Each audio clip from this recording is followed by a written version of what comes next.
میرے آقا صلی اللہ علیہ وسلم کی بارگاہ میں یمن سے ایک شخص آتا ہے اور ہجرت کر کے تو جب سرکار مدینہ صلی اللہ علیہ وسلم کی بارگاہ میں وہ حاضر ہوتا ہے تو میرے آقا پوچھتے ہیں هل لک احد بالیمن، بتاؤ کیا تمہارے ماں باپ میں سے کوئی شخص جو ہے وہ یمن میں موجود ہے؟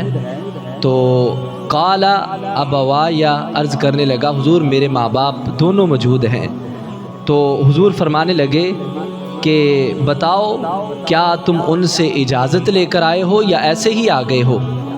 تو قال لا، عرض کی آقا نہیں، میں نے اپنے ماں باپ سے اجازت نہیں لی۔